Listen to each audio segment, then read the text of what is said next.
What's up everybody, I'm DuncanCantDie. I really hope you guys have been enjoying Pokemon Omega Ruby and Alpha Sapphire. I hope you enjoyed my playthrough of that, and that you've got all your Mega Stones and all of that, and you're ready to play, because I am going to start doing Wi-Fi battles now. This is what I love about Pokemon. This is the part of Pokemon that really excites me. Wi-Fi battling and all of that. So, Wi-Fi battles, free-for-alls, we're getting started. People are finally ready to play me. And today's match is against another YouTuber, Magnitude. I'm going to link his channel down below. As you can see from his team, he's running that Mega Beedrill team. He's got that Scarf Domaniton, which is always a threat, and actually really big threat to this team. The only thing that can really eat up a Scarf Domaniton Flare Blitz on my entire team is Dragonite or Garchomp. And I really didn't see myself keeping Garchomp against this, because I looked at his team and I thought he has no spinner. He's relatively damaged by rocks. I mean, Domaniton takes quite a lot of damage, Beedrill takes quite a lot of damage, and it's nice to get that chip damage off on Coughing on the switch in. Sorry, not Coughing, Wheezing on the switch in, and of course Jellicent's a pain in my ass. So, really happy to get my rocks up as soon as possible, so I am going to lead off with Garchomp. And looking at his team, I really do think I've got the matchup with this hyper-offense team I'm running. I am running the most offensive team you will see for a long time from me. A lot of my other teams are more balanced, but this team has 4 of my favourite all-time pokes on it. I've got the Illuminati, I've got the Derpanite, I've got the Danger Zone, and then I've got Booty Shark himself, the one and only. So 4 of my favourite pokes on one team. Really cool. Alright, let's get this started. Alright, so as you can see, I led off with the one and only Booty Shark. He's coming for your booty, and he's here. And my opponent led off with Conkeldurr. So, of course, I decided here I'm probably going to lose my Garchomp just to get rocks up. Basically, Garchomp is just here to put up his rocks, but he is going to put up those rocks to damage the booty. If he can't have the booty, he is going to damage the booty, and I'm going to get Ice Punched right in the soul. Now, this is Sash Chomp. I know that normally I run Scarf Chomp with rocks, but today, you know, this team, Sash Chomp is the better choice, definitely. So I hung on, and the rough skin damage is going to do quite a bit to Conkeldurr, actually, really, over time. And he did actually go straight for the Mach Punch. Now, the reason I stayed in and went for the Outrage is because I really wanted him to go for knockoff, predicting my switch. That's what I wanted to happen, and he did crit me with the Mach Punch, so maybe that mattered. You know, that 1 HP, I think he'd have only hit 0.5 if he hadn't crit, so I would have got away with it too, if it wasn't that for that damned hacks. So anyway, I go into DMX, because X is going to give it to you, and to be honest, Mega Metagross really does crush Conkeldurr, even though I don't have Zen Headbutt, so don't tell him, but I didn't actually have Zen Headbutt at any point in this battle. He goes into Wheezing, which was a very strange choice in my opinion, because obviously Zen Headbutt is going to hit that for super effective damage if he goes into Wheezing, or if he goes into stays in Conk. If he stays in Conk or goes into Wheezing, either way he's going to get hit with that super effective damage. So I think that Wheezing was probably the wrong choice there. But anyway, I'm going to go for Medium Mash and I'm going to do some damage. He's going to take some fucking damage. And to be honest, I was a bit upset I didn't get the attack boost, because that did mean I wasn't guaranteed to kill this Wheezing on this next hit. It was like a high percentage chance, like I'd needed a very low roll to not kill it. But I did kill it, so that doesn't matter. Anyway, I got away with it. He goes into Domaniton here. Obviously, I'm fearing the Flare Blitz. And I have one more poke that can take a Flare Blitz happily. And his name is Derpanite, the one and only Derpanite. Dragonite, one of my favourite pokes for a long time. So I'm going to go off into Derpanite here. And this is Choice Banded Dragonite, so I know that I can hit whatever he switches into very hard with an Earthquake. And I know he's not going to stay in his Domaniton, because he knows as well as I do. He's a capable battler, I know he is. And he knows as well as I do that Domaniton is a huge threat to my team. So he is not going to risk Domaniton dying here. He is going to switch out, but I went for the Earthquake anyway, knowing it would hit anything on his team quite hard. And I didn't really want to go for the Dragon Claw. I thought that was too... I don't know. I should have probably gone for the Dragon Claw, actually. That was a better play.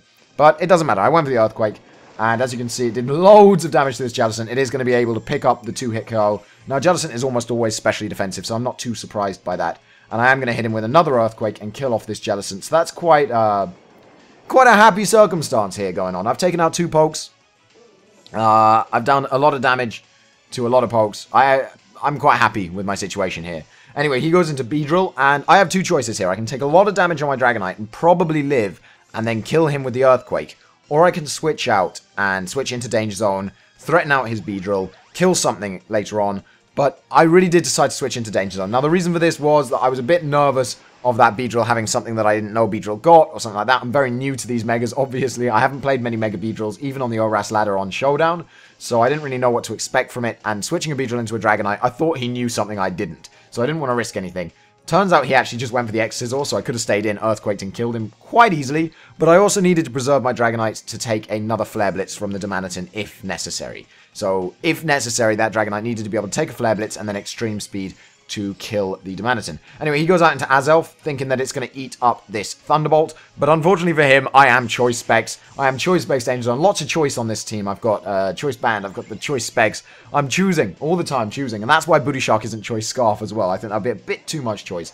Anyway, he goes back into Domaniton here, and sadly, I am going to have no choice whatsoever but to sack off my Danger Zone. Sadly, I really hate to do it, but I had no good play other than switching into maybe Dragonite and then taking the Flare Blitz and then Extreme Speeding. But it wasn't worth the risk. I really didn't need Magnezone for anything else in his team. His Jellicent's dead. His Azelf is dead. I really didn't need Magnezone. So I'm going to switch into Dragonite here. Obviously, its Domaniton is well within Extreme Speed range now that it has Flare Blitzed and taken that recoil damage. So I'm going to take it out with an Extreme Speed, which I'm really, really happy to do. Obviously, I'm happy to do it. And that's the Domaniton eliminated. I have very few threats left to deal with. I've got the Conkeldurr and the Beedrill, neither of which really threaten my team at all. So he's going to go out into his Conkeldurr here, and I'm going to be quite happy to easy switch out into Greninja, predicting the Ice Punch. Now, the reason I went into Smogon Frog predicting the Ice Punch was because I didn't want to go into Metagross and catch that knockoff. I really, really did not want to get 2-hit KO'd by knockoff if I went into Metagross. So I am going to go into Greninja, take the Ice Punch quite healthily, and then I can double switch out, because who's going to knock off a Greninja when it's a Dark type? He's just going to Mach Punch it. Definitely Mach Punch it, kill it, deal with it. So anyway, he goes for the Mach Punch here. Really quite predictable, actually. And I don't know, maybe he didn't think I'd make these plays. We've not played each other before, so maybe he doesn't quite know my play style and how far ahead I predict. Anyway, I go for the Meteor Mash. I failed to kill, really unfortunate.